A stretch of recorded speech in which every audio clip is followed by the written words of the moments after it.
Gap निकालने पर ध्यान दें, गैप कैसे निकलेगा, रिसर्च मॉडल कैसे बनेगा, और फिर उसके ऊपर हम इंट्रोडक्शन और लिटरेचर कैसे लिखेंगे। मुझे अपने कोर्स के लिए मेथड तक पेपर आपका चाहिए, ठीक है, वो आपने लिखना है और जेन्युइन होना चाहिए। उसके बाद की जो स्टेज है ना, जैसे कि डाटा कलेक्शन है या एनालिसिस एंड रिजल्ट्स है, तो वो मैं भी यहीं पे हूँ, आप भी यहीं पे, तो उनका कोई बात नहीं, वो कोई बात नहीं, वो हम साथ में कर लेंगे। फिलहाल for the sake of learning and getting the grades, ये मैंडेटरी है कि मैं आपको मैथड तक तो लिखवाऊँ, ठीक। अब जो हम कहते हैं ना कि मॉडल बन गया, कुछ सुपरवाइजर्स का हमारे यहाँ, मैं कुछ आपको प्रैक्टिकल एग्जांपल्स इसलिए बताती हूँ क्योंकि ये चीज़ हमने एक्सपीरियंस की है। कुछ सुपरवाइजर्स को मिल जाएंगे और वो आपको कहेंगे अपना फ्रेमवर्क बताओ। अब आपने 80% रिसर्च की होगी तब फ्रेमवर्क बना होगा, क्योंकि उसके लिए आपने प्रीलिमिनरी लिटरेचर रिव्यू किया हुआ है, तब आप इस नतीजे पे आए कि ये वेरिएबल्स स्टडी नहीं होगा। तो without having that extensive literature review and checking the future cause, how can we come to the point that this thing is missing and it should be addressed. So we have to start. ये सलाह, ये तो नादरा में होते हैं। मैंने वहाँ से आपको देखा था, मैंने मेरा कार्ड नहीं बनाया था, हमारा कोई काम नहीं निकला वरना झूठ पकड़ेंगे। ये सही राज का आपने है ना। मेरी एज हो गई है 30 है, मुझे चाहिए 20 है। अगर ये हो गई तो काम हो जाएगा। वैसे ये वाला तो हमें भी कराना चाहिए। मेरा स्टूडेंट है वकास, वो एडी है ब्लू एरिया में। वकास खान था ना? हाँ, वो एडी है, वो भी मेरे स्टूडेंट रहे हैं। MS उन्होंने मुझसे पढ़ा। मैं उनको भी ये कहती थी कि वकास मुझे 10 ईयर पीछे कर दो। कार्ड के ऊपर जो है ना वो 10 ईयर पीछे आना चाहिए। मेरे घर के हालात भी उससे अच्छे हो जाएंगे। देखो, नौकरी बढ़ जाएगी, लाइफ एक्सपेक्टेंसी बढ़ जाएगी, बच्चे खुश होंगे कि मम्मी इतनी यंग है। बताओ क्या कहते हो? हो सकता है। उसने तो मुझे कहा था मैडम 5 साल तो मैं करा लूँ, मैंने कहा 10 साल तक ऊपर जाना पड़ेगा। मैंने कहा चलो फिर मैं ढूंढूंगी कि वो कहाँ पढ़ते हैं, वहाँ पढ़ाने जाऊंगी। फिर मैं मैडम हर 5 साल के बाद 5 साल करवा लें। 5 साल तक मेरे पास टिकेंगे नहीं ना। यस, 5 साल हो जाएगी, 32 की होने वाली है। अच्छा, बस आप ना भी क्लास में आओ। वैसे मैम आप 32 की ही लगती है 32? जेन्युइनली। 30 और थोड़ी सी कम हो जाएगी तो हाँ, मान लेंगे। बिल्कुल मान बिल्कुल बिल्कुल। उन्होंने ऑनलाइन लिया हमारी क्लास। नहीं नहीं देखा हुआ मैम। वो है 33 की, लेकिन वो she looks very young. Yes ma'am. Okay Arsalan, ये है वो क्लास जो आपने आज पहली दफ़ा देखी है। हम इतने से ही लोग हैं और ऐसे ही हंसते खेलते अपना पढ़ने वाले हैं। उम्मीद है कि अच्छा सफ़र रहेगा, आप कुछ सीख लेंगे और ईजी सीख लेंगे। रादर कि मैं आपको ओवर एम्बिशियस करूँ या अंडर डेवलप्ड रखूँ, मैं कोशिश करूँगी आपको मॉडरेट चलाऊँ, आपके सारे दुनियावी दीनी काम भी हो जाए बिल्कुल मैम। और रिसर्च भी हो जाए और डिग्री भी पास हो। ये ऑब्जेक्टिव होगा इंशाल्लाह हमारा। इसके लिए आज हमारा जो एजेंडा है, एक तो हम पढ़ेंगे रिसर्च आर्टिकल के पार्ट्स, दूसरा हम पढ़ेंगे qualitative and qualitative research paradigm. Article इस पे पढ़ेंगे हम, और हम पढ़ेंगे कि मेटा एनालिसिस HR की रिसर्च के अंदर कैसे ज़रूरी है, और PLS का एक पेपर हम देखेंगे। टाइम मिला तो हम पढ़ेंगे, ना मिला तो हम इसको रीडर पे ले जाएंगे। वैसे मैंने आपके लिए कॉपी करा दी, रीडर पे ले जाएंगे, यानी आप उसको घर में पढ़ लेंगे और फिर उसके अकाउंट। अभी हम देखते हैं कि एक आर्टिकल के अंदर जो है वो क्या क्वालिटीज़ हैं और इसको लिखना चाहिए। साथ ही मैं आपको आर्टिकल का भी बताऊंगी, and by this I will also tell you about the dissertation matter. Dissertation और थीसिस में फर्क पता है? वैसे सुनते हैं मुझे तो लगता था ये दोनों टर्म्स यूज होते हैं, डिसर्टेशन। मैं थीसिस बड़ा लगता है, डिसर्टेशन छोटा लगता है। थीसिस बड़ा बिल्कुल ठीक है। थीसिस MS का है और MBA का, PhD की डिसर्टेशन। हमने हमने अब एक आर्टिकल को टाइटल से लेके जाना है और यही चीज़ हम फिर थीसिस के लिए देखें। टाइटल कैसा होना चाहिए, क्या उसके अंदर क्वालिटीज होनी चाहिए। बेसिकली टाइटल के अंदर खसूसियत है ना वो ये कि मैक्सिमम 14 वर्ड्स का होना चाहिए। It should reflect your variables.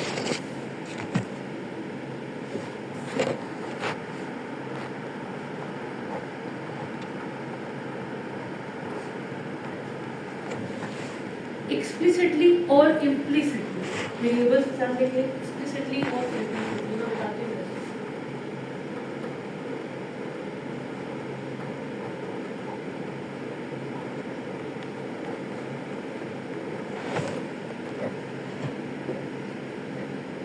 अच्छा, हमारे यहाँ पीएचडी के थीसिस के लिए एक बहुत बड़ा मसला है कि हमारे जितने एग्जामिनर्स हैं ना वो चाहते हैं आसानी, मेरे समय वो चाहते हैं कि टाइटल पढ़े और कहानी समझ आ जाए, मुझे आगे ना पढ़ना पड़े। शायद ये मसला है कि वो चाहते हैं कि टाइटल के अंदर लिखा हो कि role of Sadia on Sajeela voice हो गया, ठीक है, in industry where Arsalan works, getting. So ये उनका ऑब्जेक्टिव होता है, इसके ऊपर मेजॉरिटी रिव्यूअर्स के एतराज़ करने का पाकिस्तानी माइंडसेट। लेकिन जो इंटरनेशनल रिसर्च पेपर आप देखते हो ना वहाँ पे इतने सिंपल वर्ड्स नहीं यूज़ करता गोरा, और वो इम्प्लिसिटली वेरिएबल्स को अनाउंस कर रहा होता है। जैसे वो कह रहा होता है, अब जैसे डार्क लीडरशिप है और क्रिएटिविटी है, डार्क लीडरशिप का इफेक्ट क्रिएटिविटी पर, वहाँ वो कह रहा होता है the dark side of leadership empowering creativity. अब वहाँ पे नहीं समझ आ रहा कि क्रिएटिविटी डीवी है और उसने नहीं लिखा हुआ the role of this and this. लेकिन भाइयों बहुत ही अफसोस के साथ हमारे एग्जामिनर्स चाहते हैं कि आप लिखें the role of this and this. वजह क्या है कि वो समझ जाएं टाइटल पढ़ के, उन्हें आगे ना जाए। इसलिए उनकी खुशी पूरी करनी है थीसिस के अंदर लाजमी, वरना एंड तक धूल चटवाएगी। चाहे तुम लोगों की एग्जामिनर कह मैं उन लोग प्रोजेक्ट पा जाओगे बिल्कुल। लेकिन मुझे मैं थोड़ा रिसर्चर टाइप मैं कहती हूँ टाइटल कैची होना चाहिए और क्वेश्चन मार्क वाला होना चाहिए, जो मुझे मेरी अपना एक्सपीरियंस है। इम्प्लिसिटी होनी चाहिए उसका, छुपा हुआ मीनिंग, ना कि स्ट्रेट अवे लिखा हो कि क्या है। रीडर का इंटरेस्ट जो है ना वो बिल्ड करने के लिए ये इंटरेस्ट वाला होना चाहिए। जैसे मेरा एक पेपर है, अभी मैं उस पर कर रही हूँ, और वो है ग्रिड का नाम सुना था आपने? ग्रिड एक वेरिएबल है, बहुत अच्छा वेरिएबल है। जो मैं वेरिएबल बताती हूँ इसलिए बहुत अच्छा वेरिएबल है, जिसकी कॉनोटेशन है कि पैशन और प्रिजर्वेंस का मिक्सचर। तो मैंने दरमियान में रखा हुआ है ग्रिड, पीछे मैंने रखा हुआ है टॉक्सिक लीडर, और इधर रखा हुआ है मैंने कोवर्कर इंसिबिलिटी। ये तो नाम सुनते हैं ना कोवर्कर इंसिबिलिटी का। तो असल कुछ मुश्किल हो तो आपने पूछना है, क्योंकि इन दोनों के साथ तो मेरी टोन सेट हो गई है, ये समझ लेते हैं। और जहाँ इनके शक्ल पे कुछ आता है ना, जैसे नहीं भी बोलते और मुझे पता होता है कि यार नहीं समझ आ रही, सादिया तो बिल्कुल पट्टी से पहले और अरसलान इसलिए आपने थोड़ा मेरे साथ रखा। अब ये दो मैंने वेरिएबल दिए हैं। अब ये टॉक्सिक बॉस भी हो और कोवर्कर इनसिबिलिटी, फिर भी आप कैसे पैशन और प्रिजर्वेंस, ठीक है। तो मैंने इसके लिए बनाया था, मैंने यहाँ पे ना रखा हुआ है रेजिलियंस, कि जो बंदा रेजिलियंट होता है ना वो ऐसे बॉसेस और ऐसे कोवर्कर्स के साथ निपटना चाहता है। कहता है अच्छा मेरे साथ ऐसे करोगे, मैं भी तुम लोगों को करके दिखाऊंगा। तो इसके आउटकम में मैंने शायद इनोवेटिव वर्ड बिहेवियर रखा कि वो जिद बना लेता है कि अच्छा इन लोगों को अच्छा लगेगा, मेरे साथ ऐसे करते हैं ना। ये आप देखिए ये चीज़ एग्जिस्ट करती है, लेकिन हम समझते हैं कि शायद नेगेटिव लीडर नेगेटिव चीज़ को ही लाएगा। तो किस तरह, अब मैंने जब इसका बनाया ना तो मैंने बना दिया toxic leadership and coworker incivility, how they contribute in grid, मैंने ये बनाया। अब जब मैंने मुख्तलिफ एआई टूल से पूछा कि मुझे ना अच्छा सा बना दिया, उसने मुझे बहुत अच्छा बनाया। उसने मुझे कहा कि preserving through leaders toxicity and coworker incivility, acquiring the grid. तो मुझे लगा बड़े मजे का। तो इसी तरह की ऑल्टरनेटिव भी उसने मुझे दिए, जो कि पेपर के लिए तो बड़े परफेक्ट है। और ऐसा ही टाइटल पेपर के लिए होना चाहिए।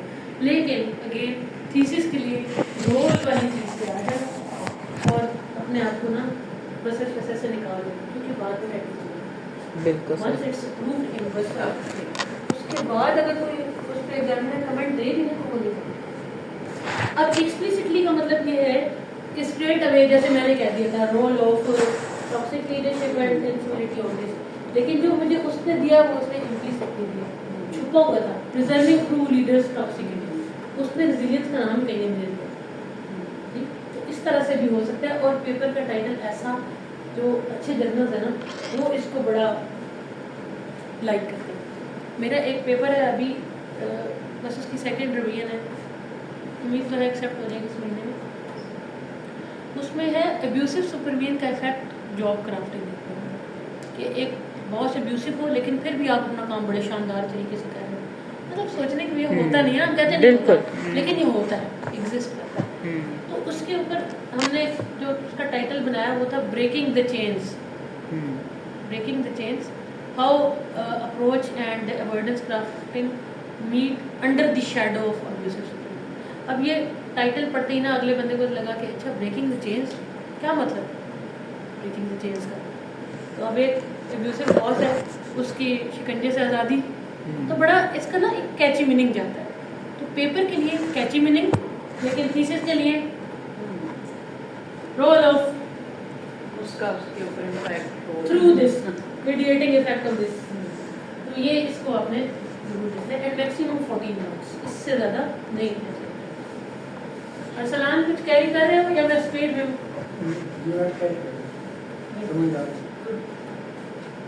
समझ आ गई? अच्छा, टाइटल के बाद हम अगली चीज़ क्या करते हैं? एब्स्ट्रैक्ट। आपने एमरेल्ड के पेपर देखे होंगे बहुत सारे। एमरेल्ड डेटाबेस है, ये तो पता है ना, जैसे सेज है, मिली है, ठीक है, एल्सवियर है, उसी तरह एमरेल्ड है। अगर मैं आपसे फ्रैंकली बात करूँ अपने एक्सपीरियंस की, तो हमें किसी उस्ताद ने नहीं बताया था कि तुम लोग कैसे लिखो पेपर। हर कोई ये कह देता था जैसे रिसर्च मेथड से कहा था पेपर लिख लो। पेपर लिखना इटसेल्फ इज एन आर्ट, और जितना जल्दी आप लोग इसको करोगे ना उतना फिट बैठने वाला है। रादर कि आप रिसर्च मेथड सारा सीख लो और अपनी सेल्फ राइटिंग पे उसको लेके आओ तो कभी कामयाबी नहीं होगी। It's a matter of not genuine research, it's a matter of words. Published work वही है जिसके अंदर अच्छी लफाजी है, ये एक फैक्ट है। कोई जर्नल आपका डाटा नहीं पूछेगा, कोई जर्नल ये नहीं पूछेगा कहाँ रिसर्च की थी, क्वेश्चन दिखाओ, नो। वो आपके लिखी हुई आर्ट के ऊपर है। और वो कैसे आएगी? Bye practice. पर हम प्रैक्टिस कर लेते हैं मैथड से, सीखते हम अपने, लिखते हम अपने स्टाइल में, नहीं। आपने सबसे पहले ये करना है कि जो मेरा पेपर करोगे ना, एमरेल्ड का कोई भी मिलता जुलता पेपर उठा लेना, एमरेल्ड के अच्छे जर्नल को चेक कर लेना कि जर्नल डब्ल्यू में होना चाहिए, इससे कम ना हो, यानी इम्पैक्ट कर सकते। उसका impact factor ISI master list में देख लेना। अगर तो इम्पैक्ट फैक्टर 3+ है तो बेस्ट है, 3+ वाला तो बहुत बेस्ट है। 2+ वाला भी चलता है लेकिन 3+ वाला फिट है। उस आर्टिकल को लेके ना जो कहानी उसने की हुई है ना बस फॉलो करो, एक दफ़ा लिख के लेके जाओ। वो अपने वेरिएबल्स की बात कर रहा है, आप अपने वेरिएबल्स की वही बात करें ताकि सीखें। ये मैं आपको बता रही हूँ, जब हम सिलाई सीखते हैं ना तो हम पैटर्न के ऊपर काटते हैं चीज़ें, पेज के ऊपर काटेंगे, फिर हम कपड़े के ऊपर सिलाई करेंगे। ये इतनी अच्छी प्रैक्टिस है, बिलीव मी, ये 80% आपको राइटअप सिखा देगी। किसी एक आर्टिकल को पकड़ लें, जैसा उसने एब्स्ट्रैक्ट लिखा हुआ है ना उसी तरह के मिलते जुलते अल्फाज लिखते हैं। इतना ना करें कि वो प्लेजराइज करे, लेकिन पैटर्न फॉलो। अब एब्स्ट्रैक्ट की जो बात है, एमरेल्ड का एब्स्ट्रैक्ट का फॉर्मेट बहुत बेस्ट है। थीसिस के अंदर एब्स्ट्रैक्ट हम एक ब्रॉड या 1 या 2 पैराग्राफ्स के अंदर लिखते हैं। पेपर के अंदर एब्स्ट्रैक्ट सिर्फ एक पैराग्राफ होता है जिसके 250 से 300 तक वर्ड होते हैं नॉर्मली।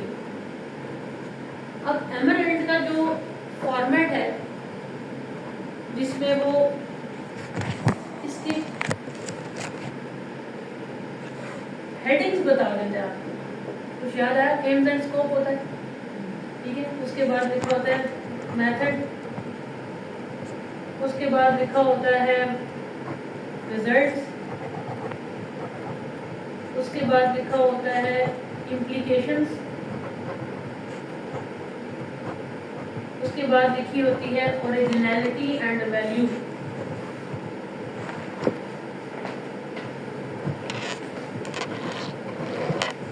ये भी आप प्रैक्टिस भी करेंगे। अब देखेंगे ये एक पैटर्न है। अगर हम अपनी रिसर्च कर रहे हैं नेट से, हम यहाँ पे लिख लेते हैं, एक मॉडल में बना लेती हूँ ताकि उसके ऊपर हम काम करें। कोई भी लीडरशिप स्टाइल बता दें। Digital leader. Digital leadership effect आता है किस पे? टेक्निकल कॉम्पिटेंसी पर, ये एम्प्लॉय की टेक्निकल कॉम्पिटेंसी, और इसके आउटकम में क्या हो जाता है? क्रिएटिव परफॉर्मेंस, ठीक है। मीडिएशन मॉडल है ना, ये हमने बना लिया एग्जांपल। अब लेट्स से कि हमें एम एंड स्कोप लिखना है। जब हम एमरेल्ड का फॉर्मेट फॉलो करेंगे, इसकी हेडिंग्स के हिसाब से लिख के लेके जाएंगे, तो चाहे हम बाद में हेडिंग्स रिमूव कर दें, मीनिंग बेहतरीन बनेगा। रादर के मैं और अरसलान पता नहीं कहाँ रिजल्ट से कहानी शुरू करके लाइन पर पता नहीं खत्म कहाँ करेंगे, नहीं, हम इसी पैटर्न पर जाएंगे और इसी पैटर्न के साथ हम उसको एक्सप्रेस कर सकेंगे कि हम क्या करना चाहते हैं। लाइक एम एंड स्कोप के अंदर हम लिखते हैं कि this study aims to investigate the effect of digital leadership on creative performance through the mediation role of technical capability, right. तो ये बिल्कुल क्लियर है कि हमने पहली लाइन में लिखा है। दूसरा, this study use mixed method research by applying a content analysis and also by having survey method. The data has been collected from IT employees from these companies in Pakistan. A total sample of 318 has been tested and PLS SEM has been used. कहानी complete. फिर उसके बाद results revealed, the result showed, the findings showed that digital leadership has a positive and significant impact on creative performance and also a positive effect on technical capability, whereas technical capability partially mediates the relationship। अब देखें एक sense तो बन रही है ना, करना क्या चाहते थे, किया कैसे, नतीजा क्या आया, और नतीजे के बाद इस नतीजे का फायदा किसको, नतीजा तो आ गया ना। अब फायदा किसको, फायदा ये है उसको कि this study is useful for the decision makers and policy makers of information technology firms to employ deploy digital leaders in their organisations to foster creative performance, because creative performance is essential for their anything, उनके business practice के लिए, उनकी customise products के लिए, उनकी services के लिए। अब जो आपने नतीजा यहाँ निकाला वो किसके काम आना है, वहाँ का, तो इससे आपकी वर्थ बढ़ जाएगी स्टडी की। फिर लास्ट में वो लिखता है ओरिजिनलिटी एंड वैल्यू। यहाँ ये सबसे टेक्निकल है, आप एमरेल्ड के कुछ पेपर पढ़ो ना और रिपीटेडली देखो। आप बेशक डिजिटल लीडरशिप के कुछ पेपर देखना पड़ेगा, उसने हर पर्सन में ओरिजिनलिटी में थोड़ा सा डिफरेंट लिखा होगा। चेक द आर्ट, कुछ ने लिखा होगा कि this study is the first attempt to integrate digital leadership with technical capabilities of employees across various या across numerous efforts there has been digital leadership in the literature of employee competencies, yet this study is the noble contributor in the field. तो कुछ ना कुछ लफ्ज उसने लगाकर उसको, उस गैप को एक्सप्लॉइट किया होगा जो इनिशियली उसने अटेन किया था at the time of making this research model. उसके ऊपर अब वो एज बनाता है यहाँ पे रिसर्चर कि मेरा कंट्रीब्यूशन क्या है, वो इसमें वैल्यू या ओरिजिनलिटी। इसको नोवेलिटी भी कुछ लोग कहते हैं कि नोवेलिटी है रिसर्च की। अगर आप इस पैटर्न पे लिखोगे, ये एमरेल्ड के पेपर के लिए यूनिफॉर्म